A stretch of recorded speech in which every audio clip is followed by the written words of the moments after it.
Here we come, round 1 of 8 of Gridlife Touring Cup for 2023. It's all about to kick off now. On pole, Luke McGrew, 853 days since his last race win. We'll see if he can hang on in that number 7 Corvette. Green flag flies, and we're racing at Circuit of the Americas. Jeremy Swenson takes them 4 abreast, heading up to turn number 1. Houghton on the outside. Here they come from row 2 up to row 1. Yeah, James got a really good jump there. Actually, all of the cars except Luke got a good jump. Sent him 4 wide there. James was working the outside, but it looks like Jeremy's got through having the inside line into turn 1. Pretty frantic start there, but everyone got through turn 1 clean. Paul Curley almost clears Swenson. They're still hanging on. Now the 45 pulls clear. It's Curley, Swenson, Houghton, your top 3. Luke falls to 4th here as they scramble through the S's on this first lap. Still side by side. One car slides. That's Jackson Jensen into the gravel in the S's. Yeah, hopefully they're going to be able to get that car, or he's going to be able to get that car out of there, because that's not a great spot for us to have a car sitting. No, certainly not. Here comes the 137 of Lawson Crane up the outside of McGrew, who's fallen from 1st almost to 5th. Crane on the inside now as they crest up at turn number 9. There's Catil now looking on the inside of Austin Hurdle, running down to the hairpin. Turn number 11, a great passing spot there, but some early dramas for Jensen. That's a tough spot to get out of, especially in the gravel. Hopefully we can stay green. Yeah, hopefully, and it looks like, you know, Luke didn't have the best jump when the green flag came on, but I think maybe that rewards weight has hurt him a little bit that he got for qualifying pole, because it does seem like he's struggling to hang on to the leaders here. We'll see if it comes back to him. A huge slide for Austin Hurdle at the exit of turn 11. 4 tires slipping and sliding off course. Drivers were told keep it in the white lines, but that wasn't an advantage gained. Here comes Matan Rosenberg now in the 484, tracking down the 34 car of Hurdle into turn number 12. Catil right ahead of them in that very lightweight hybrid racing EG. Yeah, Austin Hurdle with that 370Z, he's put a new livery on that car, and I think it looks awesome this weekend. Striking. We wear pink on Wednesdays and on Saturdays, apparently. Into the stadium section now, turn 12, or 13, 14, and 15. This is a really tight switchback. Curley still has the advantage, but look at Swenson arcing it in very late to get the drive off the corner. And 2 Corvettes lead the way. It looks like Houghton's fighting back from Luke McGrew, who's got some drive. He's coming back for a podium spot. Yeah, it looked like Paul Curley took a different line there to Jeremy Swenson. Swenson, as you said, trying to get a different line to get a better drive off the corner. Look at Luke McGrew close at turn 19 on James Houghton. This 41 car has seen some changes over the years. It was originally built very bullet-shaped with no arrow. He's added some, leaves the door open for Luke McGrew at turn 20. Luke's side by side, but the 41 gets a great drive at corner exit, and now they're one nose to tail down the front straightaway. It's 2 Corvettes and a TSX out front after 1 lap here at COTA. Still green for now. Hopefully that one corner that Jackson Jensen found his way off in, we can stay green if he got out of that gravel trap, but we'll see next time by if that's the case. Yeah, they certainly haven't decided to send full cross yellow to go and retrieve the car, so hopefully, worst case, they're covering up with a local yellow. Looks like there is a yellow waving at turn number 2, so that will be covered. No passing there, and there is the double yellow flag that will signify a full course caution. I have not actually seen it come up on the timing and scoring yet, but it is a double yellow flag being displayed, and yes, it is full course caution now, and our first race of the weekend has been frozen for the moment. So early spin off there, and I hope whoever was pulled off at turn 19 was able to get restarted as well. We didn't get a great look at who that was, but it could have been, it might have been Brian Tyson or Corey Mitchell, but hard to tell from the shot we had. So we'll try to get that car out of the gravel and re-rack him and restack him and go again. These are short races, so if we get back green, it's only going to be a lap or 3 maybe. Yeah, and turn 19, I didn't see a car sitting off there as we came through, so I'm assuming that car got itself moving again, and this double yellow is to retrieve Jackson's car. And it looks like, I don't know if there was any contact. I didn't see it start. I just saw the tail end of that, so hopefully that there was just a loss of control and not any contact. That the series prides itself on not making a whole lot of contact, but behind the safety car now on lap number 3 as Charlie Ensling is driving that Toyota Chaser, and it's a very pretty car. And we told everyone it'd be a Honda Fit Pace in the field, and that rolled up, and we said, we're going to use that instead. So we had to tell everyone that they're looking for a purple car, and it's not Jeremy Swenson. He rides 2nd place right now. Jackson Jensen is rolling, actually. I just saw him go by the front straightaway here, so I'm not sure if they've already pulled the car or if that was a different incident.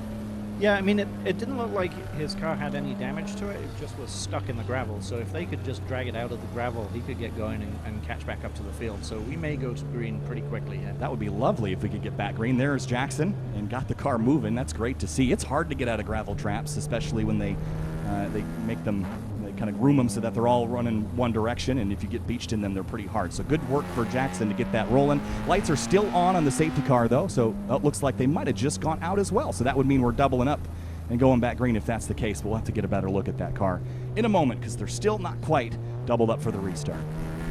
Yeah, they still are on, it looks like, Alex.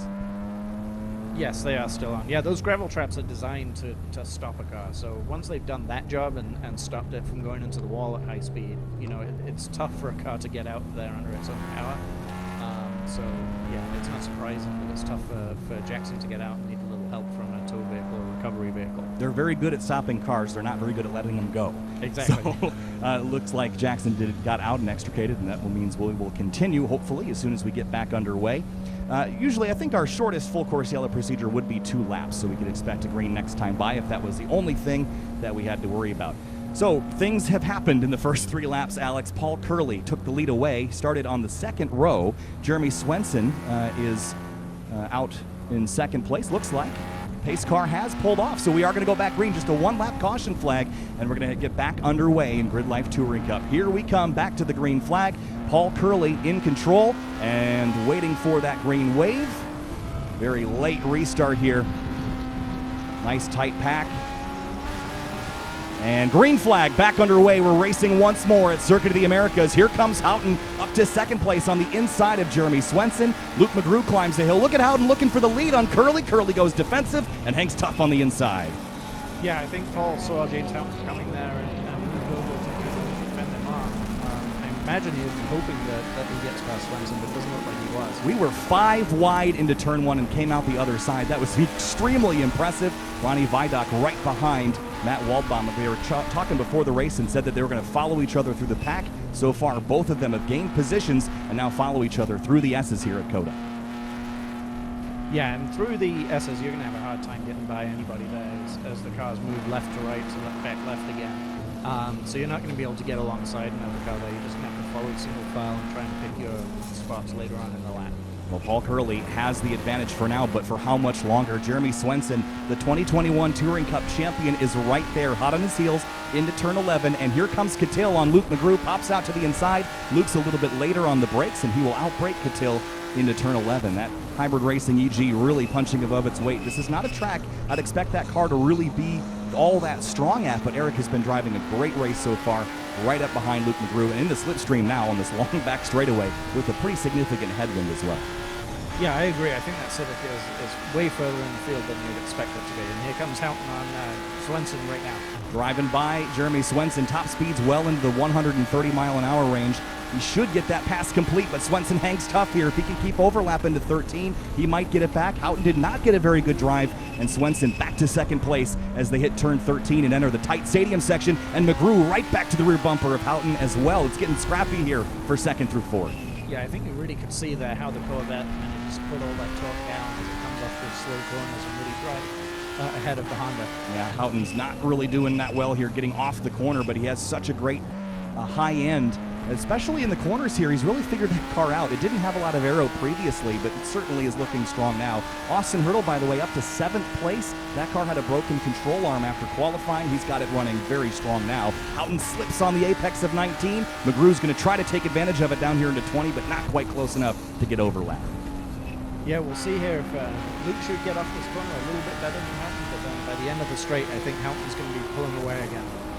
About 9 minutes into this race, still plenty of time to go. Eric Cattell up to 5th, Hurdle up to 6th, Lawson Crane 7th, Matan Rosenberg and Tom O'Gorman up 22 spots up to 9th place. We knew it was coming, Alex, and here he comes. Yeah, we did, and remember that we've had yellow flag in here as well, so he was bobbled up during that time and wasn't able to make those passes, obviously.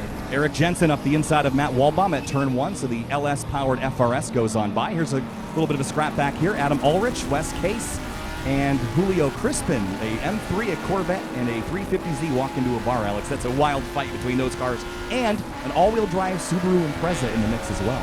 Which, if I'm not mistaken, that's our first all-wheel drive compressor that we've had in GLTC, right? We've had a couple of them before, but not consistently, and we expect to see Mike McGinnis around a little bit more. Big slide there from Tony Marchev and Hans Horpendahl chasing each other through the S's. Good scrap between those two. Pretty similar builds between those cars, and Zach Lavoie, Joel Morrison, and Hans and Tony fighting it out back there. It looks like they're about 14th place. but Swenson is right behind Curly, who looks very nervous on the brakes there. The car was bouncing around just a touch, and Swenson is keeping him extremely honest, just a half-second back. Yeah, I think Paul took a little bit of a defensive line there going into 11, and that may advantage Swenson going down the long straight as he was able to take a more natural line. Now up the long back straightaway here. Houghton not close enough to do anything with Swenson this time through Catil. Popping out of line, a little bit of a lock up there for the 777 of Mike McGinnis. On the outside is the 36 of Tyler Starr. That's the white BRZ. They come out the other side looking fine and dandy now for the long run down to turn 12. McGrew, he smells blood in the water with Houghton just ahead. Yeah, he braked so late on Houghton that closed up a massive gap under braking for 12. And same thing here between the two leaders. Look at Swenson, a little bit tighter line through 13 and 14, trying to close that gap to Paul Curley. Curley won a couple of races last season. So did Swenson. I think Swenson and Curley both looking to add to their win total this weekend. Curley's last win came at the Gridlife Midwest Fest over Tom O'Gorman, of all people, in race number 4. So this would certainly be another accomplishment, another feather in the cap for Paul Curley, who's still relatively new to GLTC competition. Yeah, all these guys are great drivers. 1 through, well, pick your number really, but it looks like Jeremy's keeping the pressure on Curley, forcing a couple of mistakes here and hoping to capitalize. There's Hans Orpedal and Tony Marchev following each other through turns 18 and now into 19, chasing Zach Lavoie as well. They were side by side going in there. Houghton a little crossed up. Here comes Luke McGrew and Eric Catil, who's right behind the number 7 up the straightaway. Like we said in qualifying, 1,000 pounds between that black Corvette and the white and green Civic. Amazing difference, and amazing how evenly matched they are going down there despite the power and weight differences. Catil trying to go the long way around at turn number 1. Will he tuck in tight, try to cross him up? No, he's going to stick to the outside and have the run into turn 2. But will McGrew give this up? He's going to leave him a lane. That's how we do it here in GLTC, Alex. And looks like Catil wants 4th from Luke. Yeah, left him a lot of room there. Really left the door open for that. So we'll see how this plays out. I can't imagine they can stay too wide all the way through this. No, Luke concedes. Very fair racecraft there. Catil a little bit of a corner cut, just trying to make sure they come out the other side. But McGrew's going to go up the inside there. That's tight. And now into turn number 8. Catil holds left, but this is a great fight here for 4th place. A big Corvette and a very small Civic duking it out. They did this back at Mid-Ohio Sports Car Course. They've raced each other plenty of times, Alex, and Luke is just doing a great job hanging tough, but Catil got the spot. Yep, and just a lap ago I said how you could not go side by side through that section and you had to follow, and those guys just proved me wrong right now. That was exceptional. O'Gorman in the background. A little bit of a lockup there for Catil. Not running ABS in this car. And now, will he get run back down, or will McGrew push him? He might bump draft him a little bit, or will he pop out of line and go for the move here? We'll see. I can't imagine that Luke will be behind him at the end of this straight. I think he'll close him up on the braking as we go into 12. Well, it looks like he actually tucked back in behind Catil. He knows that he got outdriven, but here he goes up the inside, braking later than Catil. Now comes the pass again. McGrew back by Catil for 4th place, and in the background I saw Tom O'Gorman creeping into the party. He's got to get by Austin Hurdle, I think one other car, and he'll be right in this mix for a top 5 position. As for the lead, Swenson is right behind. Look at this battle for 4th, still back on Catil, hangs tough on the outside. Yeah, really great move there by that was almost a touch there as they come through the stadium section, Alex. It's so tight. A little bit of a wobble and a wiggle on the wheel for Catil, but they hang tough. This is an absolutely epic battle between two cars that would never share the same class in almost any other road racing series, and here they are, side by side, through the carousel at 100+ miles an hour, Alex. Yeah, it looks like Catil's got back by him then. That was exceptional racing between these two, and Catil has cleared Luke McGrew, and they've got Austin Hurdle waiting in the wings there. Past the start-finish line, white flag is waving. 1 lap to go here at Circuit of the Americas, and Paul Curley runs defensive down the straightaway. There's O'Gorman in the backdrop. He is coming. Right now he's P7. Could he get 6th or even 5th away from this group ahead of him with 3.5 miles left? That shot right there really shows the difference in width between those two cars. As you can see, the sides of the Corvette now both sides of the Civic. Zach Lavoie and Tony Marchev fighting here. This is on the front straightaway. The 42 hangs tough in 15th place. Marchev closing the gap up to him. And Marchev in his 2nd Gridlife Touring Cup weekend. And another shout out to Lawson Crane, still inside the top 10 in his first ever weekend of racing. Here is Lena Chin, Michael Hilo, and the 777 of Mike McGinnis. What a great scrap these drivers are having. This is back for 22nd place. They've traded spots a few times as we go back to the lead because the 3 car is coming and coming quick for that top spot. Back into turn one, Mike McGinnis in the all-wheel drive, the green Impreza, holding back Hilo and Lena Chin, who's fought some gremlins with that car, and for the lead, here they come, side by side down turn 11. Jeremy Swenson in the number 3 car on the outside. Can he cross over Curly and take the spot in the backstretch? There it is, the over-under, the classic textbook move. Teach that in school. Swenson to the lead as they drag race down the back straightaway to turn 12. Yeah, really got him, came on the outside there and managed to switch over in the center of the corner, and I'd be surprised if Paul can counter with this. It looks like Jeremy's just a little bit faster. Big draft here, though. He's going to pop at a line back to the right. Swenson stays defensive. They're nose to nose. Here they come into turn 12. It's a braking duel again. The 45 on the outside, the 3 on the inside. Swenson takes the tight line. He's got it, takes it back. Curly's going to have a real tough time now, but this is where it gets very, very tight, very racy. Here's Lena Chin, Michael Hilo battling all over the place here at COTA. There's battles on the racetrack, but Jeremy Swenson with a last lap pass puts 2, maybe 3 car lengths on Curly with just 10 corners to go. Yeah, and Jeremy's always fast, yeah. Always fast everywhere, I should say, but especially here. I think Paul's got his work cut out for him now. Through the carousel for the final time. No mistakes now for Jeremy Swenson. He switched to the number 3 this season. That's the number his dad used to race.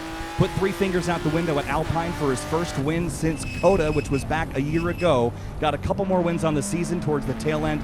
Fought hard for a top 3 in the championship. The 3 this time, not on the fingers, but on the door card. Number 3, Jeremy Swenson, final corner. Curly's close. Checkered flag waves. Jeremy Swenson takes race 1 here at Circuit of the Americas. Paul Curly right behind him, just a couple tenths of a second back.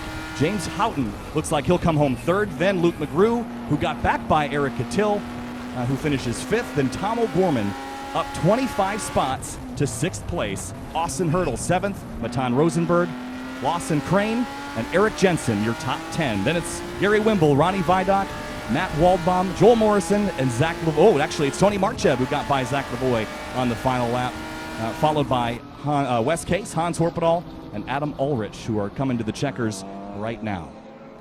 What a